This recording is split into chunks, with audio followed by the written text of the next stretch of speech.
प्रधानमंत्री नरेंद्र मोदी इस वक्त गुजरात के दौरे पर हैं। आज प्रधानमंत्री नरेंद्र मोदी ने वाइब्रेंट गुजरात ट्रेड शो जो है उसका उद्घाटन किया। इसके बाद कल वाइब्रेंट गुजरात समिट का उद्घाटन भी प्रधानमंत्री करेंगे। गुजरात को बिजनेस का एक प्रीमियर डेस्टिनेशन बनाने के लिए इस समिट का उद्घाटन या समिट का आयोजन किया जाता है। समिट के दौरान प्रधानमंत्री नरेंद्र मोदी देश की टॉप कंपनियों के सीईओ से मिलते हैं। साथ ही साथ प्रधानमंत्री नरेंद्र मोदी समिट में शामिल होने वाले कई देशों के राष्ट्राध्यक्षों के साथ भी बैठक कर रहे हैं। आज शाम को साबरमती आश्रम प्रधानमंत्री नरेंद्र मोदी जाएंगे। मेरी सहयोगी वसुधा वेणुगोपाल इस वक्त हमारे साथ फोन लाइन पर जुड़ रही हैं। वसुधा, प्रधानमंत्री नरेंद्र मोदी जब मुख्यमंत्री हुआ करते थे तब इसकी शुरुआत हुई थी। इसके बाद ये ऐसा कार्यक्रम बन गया है साल दर साल जिसमें ना सिर्फ प्रधानमंत्री नरेंद्र मोदी हर बार वापसी करते हैं बल्कि गुजरात की एक पहचान के तौर पर इसको जाना जाता है।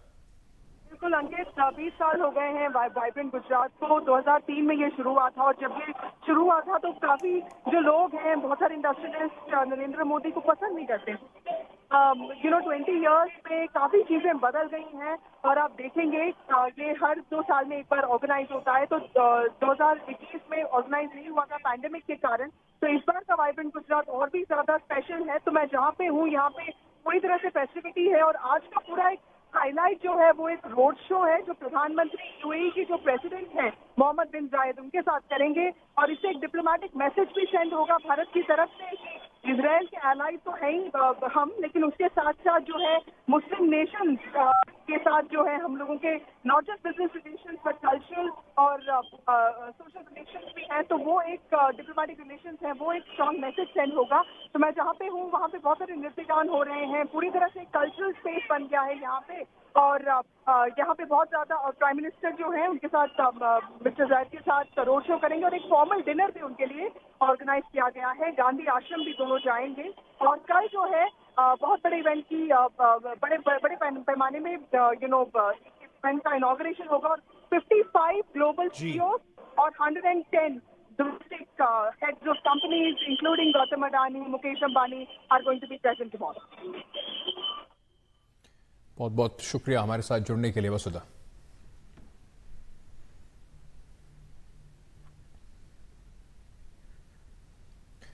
चलिए आगे बढ़ते हैं और आपको आज कम से कम सुबह जब ये खबर सामने आई तो उसके बाद पूरे देश में इसको लेकर काफी चर्चा है, सनसनी जरूर है। गोवा में एक दिल दहला देने वाली घटना सामने आई है। कांडोलिम इलाके में एक महिला पर अपने ही 4 साल के बेटे की हत्या का आरोप लगा है। बताया जा रहा है कि आरोपी महिला सूचना सेठ बेंगलुरु के एक स्टार्टअप कंपनी की सीईओ है। आरोप है कि यह महिला अपने बच्चे के साथ गोवा पहुंची थी, उसके बाद इसकी हत्या की और शव को बैग में रखकर ये गोवा से कर्नाटका वापस पहुंच गई, जहां पुलिस ने इसे गिरफ्तार कर लिया। दरअसल ये महिला गोवा में एक सर्विस अपार्टमेंट में अपने 4 साल के बच्चे के साथ रुकी थी, लेकिन जब वो वहां से जा रही थी तो उसका बच्चा उसके साथ नहीं दिखाई पड़ा, सिर्फ एक बैग दिखाई पड़ा। शक होने पर वहां मौजूद स्टाफ ने पुलिस को खबर दी। पुलिस जब सर्विस अपार्टमेंट में पहुंची तो वहां पर उन्हें खून के धब्बे मिले। मापुसा कोर्ट ने इस महिला को 6 दिन की पुलिस रिमांड पर अब भेज दिया है। बताया जा रहा है कि पुलिस ने पहले जो टैक्सी ड्राइवर था उसको पहले महिला को फोन किया, उसने कहा कि बच्चा जो है वो किसी के पास है। जब वहां पर तफ्तीश की गई तो उसकी बात गलत निकली और उसके बाद फिर टैक्सी ड्राइवर को कहा गया कि वो उसे सबसे पास के जो पुलिस स्टेशन है वहां पर ले जाए। ये बिल्कुल अभी इसका हत्या क्यों हुई ये अभी साफ नहीं है, लेकिन बिल्कुल ये हिलाने वाली घटना गोवा से सामने आई है।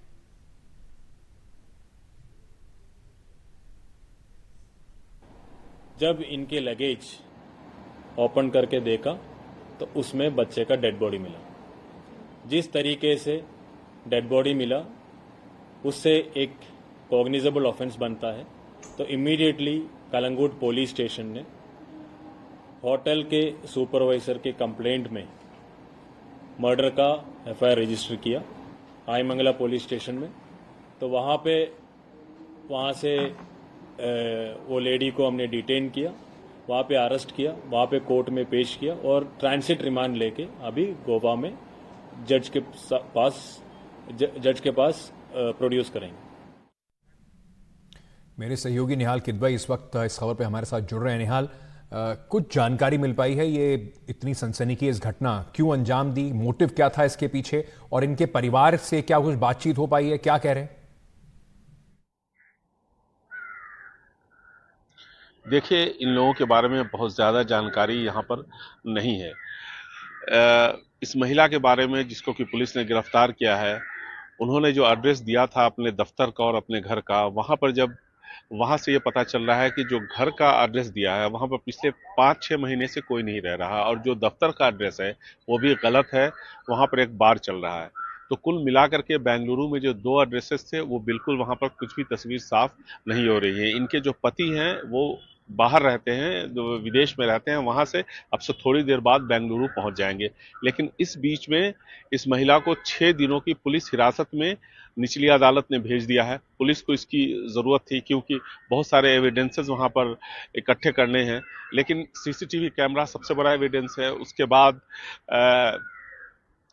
रूम में, जो बेडरूम में जिस तरह से खून के धब्बे मिले, उसकी फोरेंसिक जांच होगी।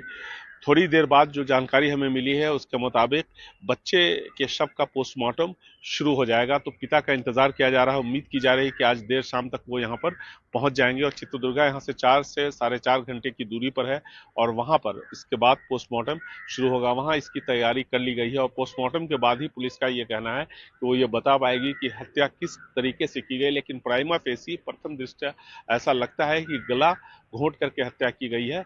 पुलिस को इस बात का अंदेशा है। साथ ही साथ मोटिव का जहां तक सवाल है कि हत्या के पीछे मकसद क्या था, पुलिस ने अभी तक आधिकारिक तौर पर कुछ नहीं बताया है। पुलिस का कहना है कि शुरुआती जांच का ये दौर है, तो वो अगले 1-2 दिन में इस बारे में और ज्यादा जानकारी देंगे। लेकिन जो जानकारी मिल रही है, पति पत्नी के बीच में संबंध अच्छे नहीं थे। पिछले 2 साल पहले कोर्ट में डिवोर्स के लिए, यानी तलाक के लिए इन लोगों ने अपील की थी। उसके बाद ये कोर्ट की तरफ से जो जानकारी मिल रही है उसके मुताबिक डिवोर्स बिल्कुल तय भी हो गया है, और कुछ थोड़े से लीगल प्रोसीडिंग है, कानूनी प्रक्रिया पूरी होने के बाद ये आधिकारिक तौर पर अलग हो जाएंगे। लेकिन उसमें ये बताया जा रहा है कि बच्चे की 1 दिन की कस्टडी सप्ताह में पिता को दी गई थी, और इस बात से ये महिला काफी नाराज चल रही थी। लेकिन क्या वजह है वो पुलिस बेहतर बता सकती है। उम्मीद की जा रही है कि पोस्टमार्टम के बाद जब पुलिस की दूसरी प्रेस कॉन्फ्रेंस होगी तो उसमें बिल्कुल तस्वीर साफ हो जाएगी कि मोटिव क्या था इस हत्या के पीछे, और किन परिस्थितियों में उसने इस हत्याकांड को अंजाम दिया। लेकिन एक बात यह तय हो चुका है कि इस हत्याकांड में उसका सीधा हाथ है, जैसा कि पुलिस को लगता है, और इसीलिए पुलिस ने आरोपी महिला के खिलाफ धारा 302 के तहत मुकदमा दर्ज किया है, और सिर्फ उसको ही अक्यूज बनाया है, और कोई भी इसमें दूसरा अक्यूज नहीं है। तो और कोई एक्यूज नहीं है, और सिर्फ इस महिला को ही एक्यूज इसमें बनाया गया है। बहुत बहुत शुक्रिया निहाल हमारे साथ जुड़ने के लिए। ये खबर जो है वो बिल्कुल, एक बार जैसे मैं बार बार कह रहा हूँ कि अभी समझ से परे है कि कोई महिला इस तरीके से अपने छोटे बच्चे की हत्या कर देती है, और अभी इसके जो मोटिव है वो निकलना बाकी है कि क्या इनकी मंशा रही, क्यों इन्होंने ऐसी हरकत की, क्यों इस तरह की हत्या को अंजाम दिया, अपने ही बच्चे को मार दिया। पुलिस की जांच इसमें अभी जारी है। आगे बढ़ते हैं और बात करते हैं इंडिया गठबंधन की, जहां पर पार्टियों के सीट शेयरिंग को लेकर जो मंथन है वो लगातार अब तेज गति से चल रहा है। आज महाराष्ट्र में गठबंधन का हिस्सा कांग्रेस, एनसीपी और शिवसेना उद्धव गुट के नेताओं के बीच में बैठक हो रही है। ये बैठक थोड़ी देर में दिल्ली में कांग्रेस के वरिष्ठ नेता मुकुल वासनिक के आवास पर होगी। बैठक में एनसीपी की ओर से सुप्रिया सुले और जयंत पाटिल होंगे, वहीं शिवसेना उद्धव ठाकरे गुट की ओर से संजय राउत और कांग्रेस की ओर से वर्षा गायकवाड़, नाना पटोले, बाला साहेब थोराट और अशोक चौहान इस बैठक में हिस्सा लेंगे। महाराष्ट्र 48 लोकसभा सीटें, काफी इंपॉर्टेंट स्टेट बन जाता है, और पिछली बार शिवसेना और बीजेपी ने साथ में जो लोकसभा का 2019 में चुनाव लड़ा था, तो इस बार बिल्कुल अलग तरीके से इसको देखा जा रहा है। और उसके बीच में जिस तरीके से एनसीपी में फूट पड़ी है, उससे पहले जो फूट पड़ी थी शिवसेना में, उसके बाद बहुत अहम हो जाता है कि किस तरीके से ये पॉलिटिकल पार्टीज अपना जो समन्वय है वो उसमें बैठाएंगी और किसको कितनी सीटें मिलेंगी। ये एक बहुत जरूरी इनके लिए कम से कम हो जाता है 2024 के चुनाव से पहले। महाराष्ट्र में जो सीट शेयरिंग होगा वो मेरिट के आधार पे होगा, और बीजेपी को वहाँ हम महाविकास आघाड़ी करके परास्त करना है और उसके लिए हमारा पूरा प्लान तैयार हो गया। किसको जगह ज़्यादा मिल रहा है कि कम मिल रहा है वो इशू हमारे महाविकास आघाड़ी में नहीं है, तो इसलिए सीट शेयरिंग का ये इशू जो है वो महाविकास आघाड़ी बैठकर वो डिसाइड करेंगे। आज प्राथमिक मीटिंग है, फील्डिंग में नहीं मीटिंग है। इसमें क्राइटेरिया के बारे में डिस्कशन होगा और कौन सा क्राइटेरिया लेना, जैसे सीटिंग सीट के बारे में कुछ हो सकता है। जैसे समझो XYZ सीट हमने कॉन्टेस्ट किए, हमारे दूसरे साथी ने भी कॉन्टेस्ट किए और उसमें जो हम हारने में सबसे ज़्यादा वोट किसको मिलता है, इसकी सहायता दे सकती है क्या? इसी तरह से क्राइटेरिया इस पर आज बहस होगा। वहीं उत्तर प्रदेश के सीटों के बंटवारे को लेकर भी इंडिया गठबंधन की बैठक होने जा रही है। आज शाम 6 बजे मुकुल वासनिक के घर पर ही ये बैठक होनी है। कांग्रेस और समाजवादी पार्टी के नेता इसमें मौजूद रहेंगे।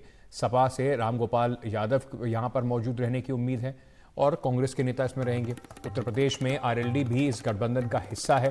तो ये सब चीजें अब देखना होगा कि किस तरीके से निकलकर अब सामने आती हैं। वहीं अगर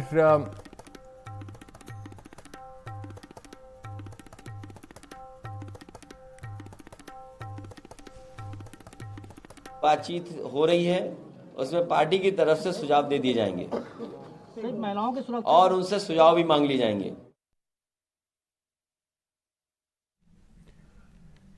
मेरे सहयोगी प्रशांत इस वक्त हमारे साथ जुड़ रहे हैं। उत्तर प्रदेश का जो मीटिंग होनी है उसके ऊपर हमें ज़्यादा जानकारी देने के लिए प्रशांत, सबसे पहले मैं आपसे ये जानना चाहता हूं कि ये जो यूपी को लेकर खासतौर से मीटिंग होनी है, अखिलेश यादव काफ़ी आक्रामक रहे हैं और कांग्रेस पार्टी को भी इस बार उम्मीद है कि सीटें थोड़ी ज़्यादा मिलेंगी। कुछ नेता कह रहे हैं 15 सीटें तक कांग्रेस पार्टी के हिस्से में आनी चाहिए।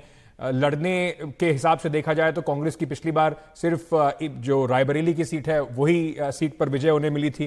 तो क्या क्या कैसे इन उम्मीदों को ये पाट पाएंगी सारी पार्टियां बैठकर? आरएलडी भी साथ में शामिल है, चंद्रशेखर आजाद जो हैं वो भी अपनी पार्टी को लेकर अंदर आना चाहते हैं। तो कैसे बंटवारा होने की उम्मीद दिखाई पड़ रही है आपको?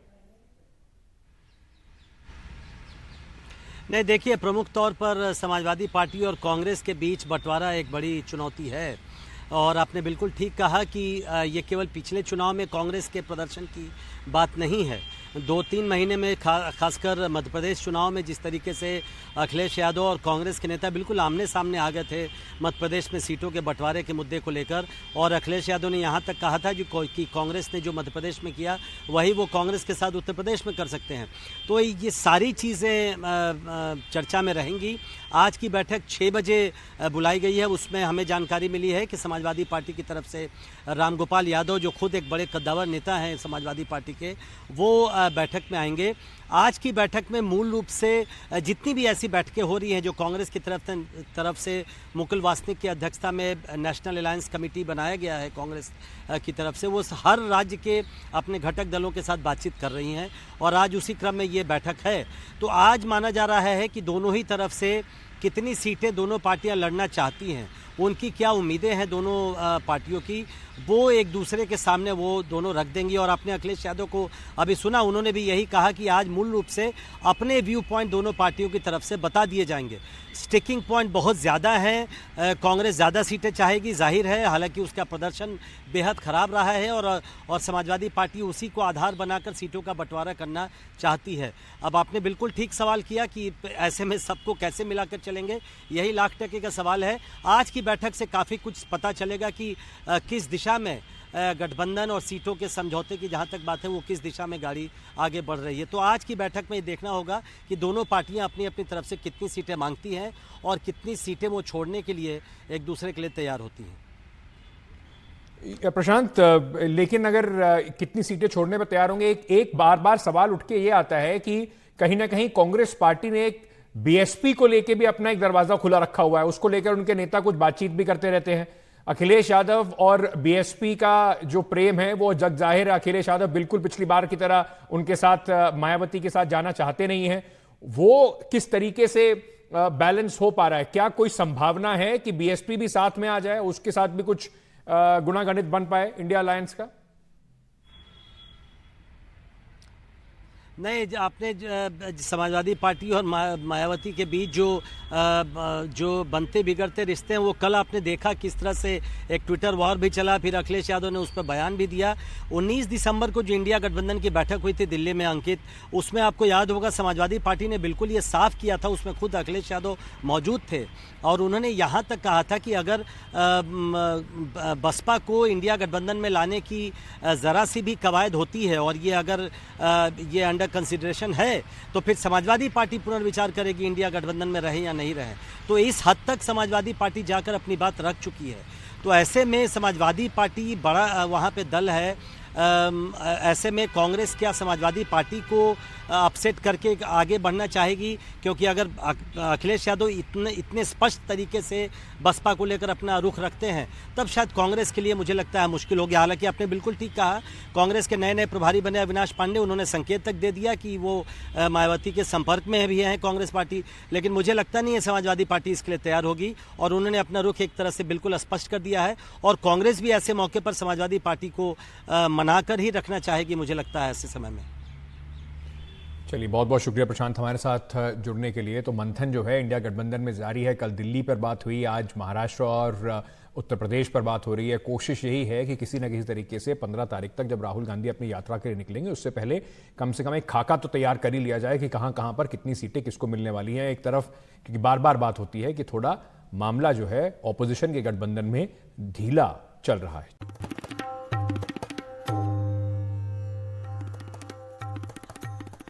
बिहार के चर्चित नौकरी के बदले जमीन घोटाले के मामले में लालू प्रसाद यादव के परिवार की मुश्किलें लगातार बढ़ रही हैं। ईडी ने चार्जशीट जो फाइल की है उसमें चार्जशीट में पूर्व मुख्यमंत्री बिहार लालू प्रसाद की पत्नी राबड़ी देवी, उनकी बेटी मीसा भारती, हिमा यादव, हृदयानंद चौधरी समेत अमित कत्याल का नाम जो है वो चार्जशीट में रखा गया है।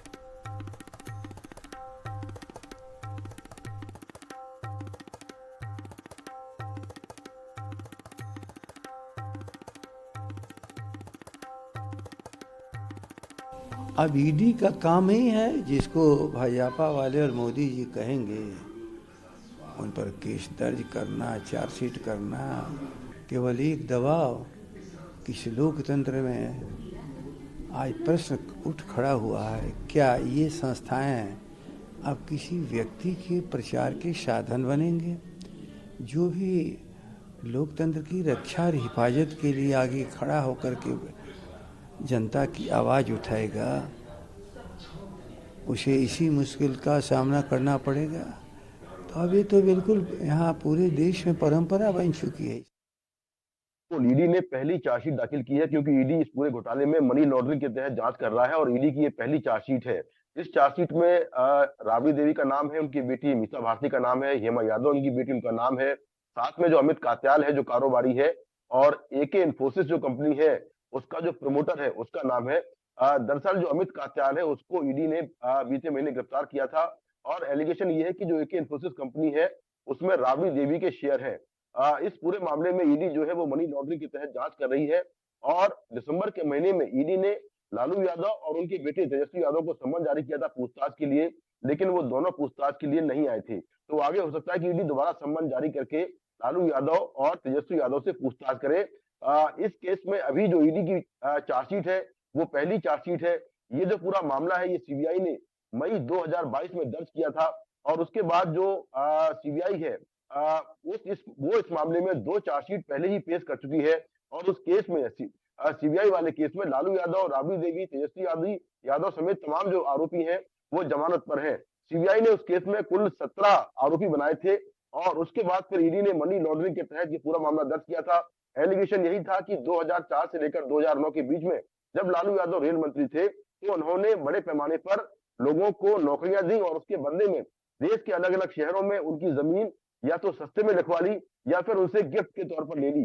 तो इस पूरे घोटाले को लेकर जो सीबीआई है वो पहले से जांच कर रही थी, लेकिन जो ईडी है वो मनी लॉन्ड्रिंग के तहत जांच कर रही है और ईडी ने पहली चार्जशीट पेश की है जिस पर अब 16 जनवरी को सुनवाई होगी। 16 जनवरी को जो कोर्ट है वो चार्जशीट पर संज्ञान ले सकता है। संज्ञान लेने का मतलब ये होता है कि संज्ञान लेते ही इस केस में जितने आरोपी हैं उनको कोर्ट सम्मन जारी करेगा, उनको कोर्ट में पेश होना होगा और फिर डे टू डे जो हियरिंग है इस केस में, जो सुनवाई है वो शुरू हो जाएगी। तो राबड़ी देवी, मीसा भारती, हेमा यादव जिनके नाम है, उनको फिर बाद में कोर्ट सम्मन जारी कर पेशी के लिए बुलाएगा और फिर इस मामले की सुनवाई आगे शुरू हो जाएगी। तो निश्चित तौर पर उनकी मुश्किलें बढ़ने वाली है, क्योंकि अब इस केस में जो ट्रायल है वो शुरू हो जाएगा चार्जशीट पेश होने के बाद और तमाम जो आरोपी हैं उनको कोर्ट में पेश होना होगा और मामले की सुनवाई जारी रहेगी। वहीं एक दुखद खबर हरियाणा से आ रही है। हरियाणा के सोनीपत में एक भीषण सड़क हादसे में दिल्ली पुलिस के 2 इंस्पेक्टर्स की मौत हो गई। दोनों इंस्पेक्टर दिनेश बेनीवाल और रणवीर सिंह चहल की मौके पर ही मौत हो गई। बीती रात को सोनीपत में कुंडली बॉर्डर के पास हुआ ये हादसा। एक कैंटर से पुलिसकर्मियों की गाड़ी जो थी वो टकरा गई। दुर्घटना इतनी जोरदार थी कि गाड़ी जो थी है उसके पूरे परखच्चे उड़ गए हैं, पूरी चकनाचूर हो गई है। दोनों अधिकारी साथ में ही इस गाड़ी में सवार थे और इस दुर्घटना के बाद उनकी मृत्यु हो गई।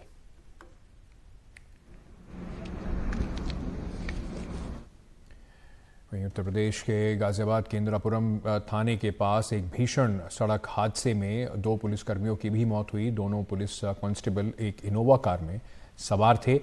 गाड़ी में एक ड्राइवर और एक बिल्डर निखिल चौधरी भी मौजूद था, जिसमें निखिल चौधरी मौके से फरार हो गया, जबकि ड्राइवर को हिरासत में ले लिया गया है। आपको बता दें कि दोनों कांस्टेबल बिल्डर निखिल चौधरी के गनर थे। बताया जा रहा है कि तेज़ रफ्तार होने के कारण ये जो गाड़ी थी, ड्राइवर इसका नियंत्रण नहीं कर रख पाया और कार डिवाइडर से टकरा गई। मृतक सिपाही में एक दिल्ली पुलिस और दूसरा उत्तर प्रदेश पुलिस का जवान था। एक इनोवा कार डिवाइडर से टकरा के एक्सीडेंट होने की सूचना थी। कार में 4 लोग सवार थे, जिसमें एक निखिल चौधरी, उसके 2 गनर और ड्राइवर सवार थे। पुलिस ने तत्कालीन घटनास्थल पे जाके चेक किया तो उसमें जो 2 पुलिसकर्मी थे वो काफ़ी घायल अवस्था में थे। उनको अस्पताल ले जाया गया, वहाँ पे उनको मृत घोषित कर दिया। जो चालक था मनोज शर्मा, उसको थाने पे बिठाया गया है और जो निखिल चौधरी है वो अभी फरार चल रहा है। आज साल 2023 के खेल पुरस्कारों से खिलाड़ियों को सम्मानित किया गया। खेल रत्न, अर्जुन पुरस्कार, द्रोणाचार्य और ध्यानचंद पुरस्कार दिए गए। इस बार बैडमिंटन के चिराग शेट्टी और सात्विक की जोड़ी को खेल रत्न पुरस्कार दिया गया, जबकि 26 खिलाड़ियों को अर्जुन पुरस्कार से नवाजा गया। भारतीय क्रिकेटर मोहम्मद शमी को अर्जुन पुरस्कार दिया गया। शमी ने वर्ल्ड कप में शानदार प्रदर्शन किया था। 7 मैचों में सबसे ज्यादा 24 विकेट मोहम्मद शमी ने लिए। इसके अलावा शीतल देवी को पैरा तीरंदाजी, अक्षय कुमार रेड्डी को ब्लाइंड क्रिकेट, ओजस दवतले को तीरंदाजी, पारुल चौधरी को एथलेटिक्स, सुशील चानू को हॉकी, ऐश्वर्या प्रताप तोमर और ईशा सिंह को शूटिंग में शानदार प्रदर्शन के लिए अर्जुन पुरस्कार दिया गया। खेल के क्षेत्र में जीवन पर्यटन उपलब्धि के लिए 3 खिलाड़ियों का ध्यानचंद पुरस्कार और 8 को द्रोणाचार्य पुरस्कार से भी सम्मानित किया गया। हमारे सहयोगी विमल मोहन ने टेबल टेनिस खिलाड़ी आयंका मुखर्जी से बात की। आयंका मुखर्जी को अर्जुन अवार्ड से सम्मानित किया गया है। हॉकी कोच और पूर्व भारतीय खिलाड़ी शिवेंद्र सिंह को द्रोणाचार्य अवार्ड से सम्मानित किया गया है। उनसे हमारे सहयोगी विमल मोहन ने बातचीत की। हमारे साथ एक और द्रोणाचार्य पुरस्कार हासिल करने वाले बेहद खास मेहमान हैं। बेहद खास इसलिए भी कह रहा हूँ, शिवेंद्र को हम तब कवर करते थे जब शिवेंद्र बहुत अच्छा खेलते थे और इनका एक स्टाइल था, बंडाना पहन के और अलग स्टाइल में ये करते थे। शिवेंद्र, आपने बहुत सारे एशियन गेम्स जीता, कॉमनवेल्थ में गेम्स में जीता। उस समय अर्जुन अवार्ड नहीं मिला और उस समय आप अप्लाई भी करते थे, एक मलाल था, लेकिन इस द्रोणाचार्य ने वो कशिश पूरी कर दी। जी हाँ, कहीं ना कहीं सेटिस्फेक्शन मिल जाता है। तब इतनी कोशिश की, जब खेल रहे थे तब नहीं कर पाए, मगर मैंने गिव अप नहीं किया। हॉकी मेरा फर्स्ट लव है, तो हमेशा हॉकी के साथ रहने का हमेशा मन रहता है। जब भी अपॉर्चुनिटी मिली जैसे कोच की, मैं आया इधर, काम किया, ओलंपिक में मेडल आया, कॉमनवेल्थ में मेडल आया, चैंपियंस ट्रॉफी में मेडल आया, एशियन चैंपियंस ट्रॉफी मेडल आया और एशियन गेम्स में जब एशियन गेम्स में गोल्ड मेडल आया तो फिर उसका मुझे रिवॉर्ड मिला द्रोणाचार्य अवार्ड। आपने बहुत सारे गोल भी किए हैं और टीम इंडिया को कई। एक बड़ी बात यह है कि जब आप टीम के कोचिंग इसमें रहे तो टीम बहुत अच्छा भी कर रही है, ये एक तो ट्रांसफॉर्म हुआ है और टीम जो अभी ओलंपिक्स में मेडल जीतने लगी है, ये ड्रीम एक तरह से आप जब खेलते थे, हम लोग कवर करते थे, तभी एक ड्रीम था। ये आप इस ड्रीम को, ये जो मौजूदा टीम है और आगे ले जा रही है। हाँ, अभी टीम की तब पोजीशन है बहुत अच्छी है। एक ओलंपिक में मेडल आने से एक अलग ही कॉन्फिडेंस टीम में, एक अलग मोटिवेशन है टीम में, एक अलग पॉजिटिव रैंकिंग भी ऊपर हुई है हमारी। वर्ल्ड रैंकिंग में हम टॉप 3 में, जो आज तक नहीं हुए थे। तो हम एक अच्छे रास्ते पे हैं आने वाले वर्ल्ड कप, ओलंपिक के लिए, वर्ल्ड कप के लिए हमारी अच्छी तैयारी चल रही है। फिलहाल हमारी फर्स्ट प्रायोरिटी ओलंपिक है, उसके बाद फिर वर्ल्ड कप मुझे कितना मिलना आएगा। और अगर इंडियन टीम की बात करें, मेंस विमेंस दोनों अभी जिस तरीके से कोशिश कर रही है, विमेंस टीम को क्वालिफिकेशन खेलना है, मेंस टीम क्वालिफाई कर गई। आपको इस ओलंपिक्स में हॉकी के ज़रिए, क्योंकि हॉकी में मेडल जीते तो पूरे देश का अलग ही इसकी धड़कन है ये, तो आपको लगता है कि इस बार हम उस दिशा में हैं कि वो कलर भी चेंज हो, मेडल भी ज़्यादा हो? जी हाँ, बिल्कुल, हम उसी दिशा में हैं। कोशिश कर रहे हैं कि मेडल का कलर चेंज करें और चेंज ऐसा करें कि जिससे गोल्ड मेडल हो। तो हम अभी से तैयारी चालू कर दी। 3 जनवरी से हमारा कैंप लग चुका है। ओलंपिक जो हमारा प्रोग्राम है वो स्टार्ट हो चुका है, 6 महीने का जो हमारा प्रोग्राम है, और हम फोकस कर रहे हैं पूरा ओलंपिक के ऊपर। चलिए, wish you all the best, आपको और भी कामयाबी मिले। प्रधानमंत्री नरेंद्र मोदी पर आपत्तिजनक टिप्पणी के बाद मालदीव अपने ही घर में घिर गया। मालदीव के कई नेताओं ने मौजूदा सरकार पर सवाल उठा रहे हैं। वहीं विदेश मंत्रालय ने वहां के राजदूत को तलब कर अपनी आपत्ति जताई है और अब मालदीव में मोइज़ू सरकार फिर से घिर गई है। वहां की संसद में विपक्षी दल के नेताओं अली आजिम ने राष्ट्रपति को हटाने की मांग कर दी है।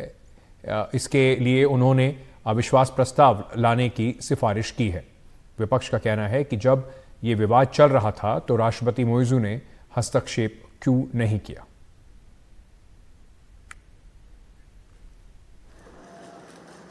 अपने ही कुछ मंत्रियों की करतूत की वजह से छोटे से देश मालदीव में जबरदस्त राजनीतिक घमासान मचा हुआ है। भारत के पीएम मोदी पर आपत्तिजनक टिप्पणी करने वाले अपने 3 उप मंत्रियों को मालदीव सरकार ने निलंबित तो कर दिया, लेकिन ये तूफान अभी थमने का नाम नहीं ले रहा। भारत ने अपनी तरफ से नाराजगी जताई, मालदीव के उच्चायुक्त को तलब कर आपत्ति जताई और अब मालदीव के भीतर ही मोइज़ू सरकार घिर गई है। संसद में विपक्षी दल के नेता अली अजीम ने राष्ट्रपति मोइज़ू को हटाने की मांग कर दी है। इसके लिए उन्होंने अविश्वास प्रस्ताव लाने की सिफारिश की है। मोइज़ू पर यह आरोप लगाया जा रहा है कि उन्होंने जब ये पूरा विवाद चल रहा था तब समय से हस्तक्षेप नहीं किया, कार्रवाई नहीं की, जिससे भारत के साथ संबंध बिगड़े हैं। मोइज़ू फिलहाल चीन की यात्रा पर हैं, 7 दिनों की यात्रा पर हैं। मालदीव में अब तक जो भी राष्ट्रपति चुना जाता रहा है वो सबसे पहले भारत का दौरा करता रहा है। ये कोई नियम नहीं बल्कि एक परंपरा रही है। मोइज़ू ने इस परंपरा को तोड़ा है, जो कि उनकी भारत से दूरी बरतने की नीति को दिखाता है। हालांकि ये भी जानकारी आ रही है कि उनका भारत दौरा भी प्रस्तावित है। इसका अनुरोध पहले ही आ गया है। इस विवाद के बाद उनके जल्द भारत दौरे का दबाव जो है, उन पर यह दबाव बढ़ गया है ताकि संबंधों में आई खटास को कम किया जा सके। मालदीव में भारतीय सेना की तैनाती खत्म करने का फरमान जारी कर और हाइड्रोग्राफी समझौता रोककर उन्होंने अपनी इंडिया आउट नीति पर चलने का रवैया दिखाया है। चीन से बेशक वो नजदीकी दिखा रहे हों, लेकिन समय असमय भारत ही सबसे पहले मालदीव के काम आता है, पुराने संबंधों की वजह से भी, और सबसे पास स्थित बड़े देश के तौर पर भी भारत ही है जो मदद भेजता है। और ये व्यवहारिकता जो है वो मालदीव के लोग समझते हैं। मोइज़ू को हो सकता है ये जल्द समझ में आ जाए, ऐसा जानकारों का मानना है। भारतीय सैलानियों ने जिस तरह से मालदीव की बुकिंग कैंसिल करानी शुरू की है, उससे मालदीव के टूरिज्म सेक्टर में बहुत ज्यादा चिंता है। आर्थिक मार जो है वो सबसे बड़ी मार होती है और टूरिस्ट आधारित अर्थव्यवस्था वाला मालदीव इसे समझता है, क्योंकि पिछले साल सबसे अधिक टूरिस्ट जो हैं वो भारत से ही मालदीव गए। करीब 2,10,000 के आसपास इनकी तादाद थी। मालदीव से एक और अहम जानकारी आ रही है कि यहाँ के एक सांसद मिकेल नसीम ने संसद से अनुरोध किया है कि इस पूरे मामले में तुरंत कार्रवाई करने में नाकाम रहे विदेश मंत्री को तलब किया जाए। इन्होंने संसदीय समिति में एक औपचारिक अर्जी भी दाखिल की है कि जिन मंत्रियों ने आपत्तिजनक टिप्पणियां की उनको भी तलब किया जाए, उनसे इस बाबत सवाल जवाब किया जाए। इस बीच आपत्तिजनक टिप्पणी करने वाले एक उपमंत्री मजूम माजिद ने अपना ट्विटर अकाउंट जो है वो डिलीट कर दिया है। ये सब बताता है कि भारत सरकार और पीएम मोदी के खिलाफ आपत्तिजनक भाषा का इस्तेमाल करने वाले नेता किस तरह से अपने ही देश में घिर गए हैं और स्थिति यहां तक आ गई है कि मौजू को हटाने के लिए अविश्वास प्रस्ताव लाने तक की बात जो है वहां पर की जा रही है। वहीं नीति आयोग के पूर्व सीईओ अमिताभ कांत ने एनडीटीवी को एक खास बातचीत में बताया कि प्रधानमंत्री नरेंद्र मोदी लक्षद्वीप पर पिछले 8-9 साल से काम कर रहे हैं।